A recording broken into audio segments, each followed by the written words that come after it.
Alright guys, Rich here from the rcnetwork.com, and this is going to be the full reveal of my Intech Racing BR-6e 1/8 scale electric buggy kit. Now this is their 2.0 version and also the Pro version of it. It does include those carbon fiber shock towers and a couple little bells and whistles on the Pro version.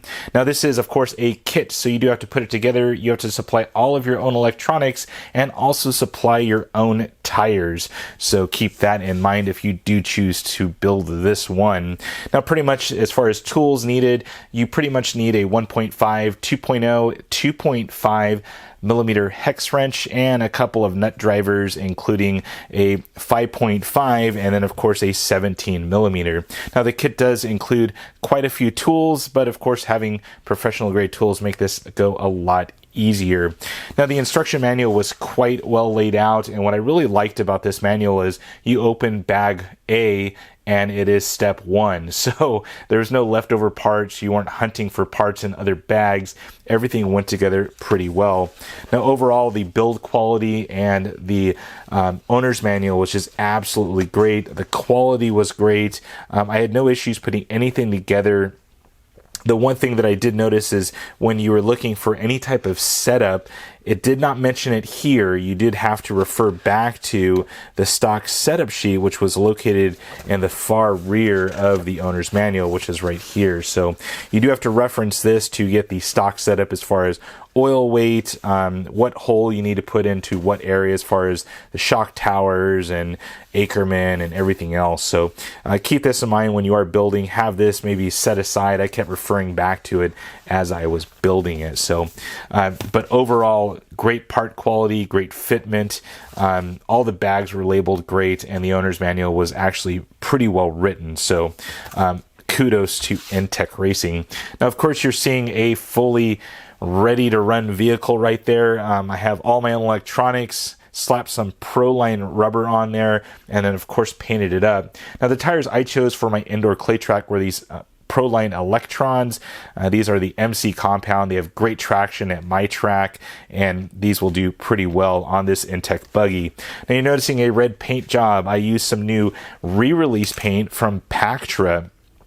Now, the red color you're seeing is the Racing Red, and then the silver color, the RC Network famous paint job there is done in the Indy Silver. So, and of course just slapped on some decals there from Intech, and of course can't be complete without the RC Network stickers. So, but all in all, just a great build. So let's take a quick walk around the vehicle. I'm going to go ahead and remove the body here. Body is actually very nice. I mean, kind of a cab forward design right there, as you see, and you know, great overall design of a body, real plain and simple, nothing too flashy.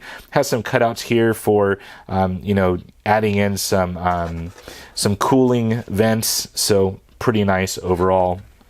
As far as the layout of everything, super nice, and just a basic 8 scale buggy you see there. So I am running some pretty decent electronics in this thing. I am running the low profile Reedy 5200 4S LiPo. I have one of the new Futaba servos. It is the S9373 SV. That thing cranks out at about 341 inches of torque and has a transit time at 0.06 seconds. So this thing will be lightning fast. Now, of course, Tekin Electronics, my go-to for my 8 skill systems, the RX-8 Gen 2 right there. And if I flip this around, you'll notice I chose the 1900 kV motor. So super nice, ultra torquey, and it'll be great for a kind of tighter indoor clay track.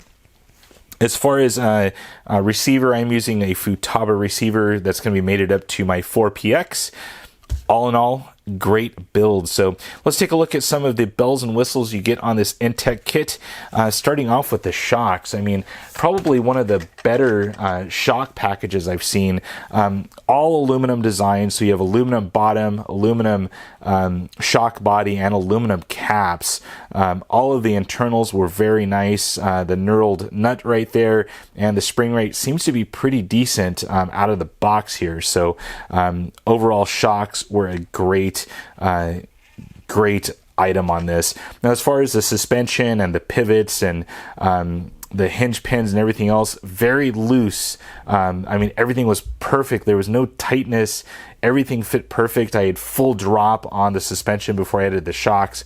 Just overall, a great experience building this thing. Now, of course, you're seeing some carbon fiber there. I do plan to CA glue the top of my towers, but you do get the towers on both carbon fiber on the Pro Kit here. You do get the center diff brace, and then you do get the front plate up here, and then also the Ackerman bar is also carbon fiber. Super nice overall. Now, all of the drive shafts on this vehicle are universal, so not only the front and rears, but also the front center and the rear center are universal drive shafts, so super nice overall. I mean, they had everything in this Pro Kit that you would expect. Front and rear hinge pin holders are all aluminum on both the front, the middle, too, and the rear. Super nice. One thing that a lot of 8-scale kits miss are skid plates. This one includes it. Look at that right there. Out of the box, you do get that skid plate added on. I mean, it's just custom looking, so super nice. Back here, you do get some shock dirt items here, so basically to deflect the dirt off the shocks, keep everything running nice and smooth. Super nice. Can't think of the actual term of those as I'm shooting this video. Now, one thing that was included in the kit that I did not install were these shock boots. That's my personal preference. It does come with 4 of these. I chose not to install them. I just personally don't like them, and for an indoor kit you really don't need these things. So, but I have these. They're going to be in my pit bag just in case. Now, you may be wondering what the overall weight of this kit is. This thing weighs in fully ready to run as you see it, body, hinge, or body pin clips and everything else. It's 7.65 pounds. Super light for an 8-skill rig. I mean, this thing is just super lightweight. We might be able to get away with running 3S in this. I'll have to check. But overall, a great buggy build. All the parts you'd want in the right places, and this should be a joy to drive. So my next video on the Intech will be running this thing over at OCRC. I can't wait to get over there, show you guys what this thing can do, and in the end, give you a full review on this Intech buggy. So, well guys, that's it for now. If you have any comments or questions about this Intech buggy, please post it on down below. And as always, thumbs up and subscribe. That's it for now, guys.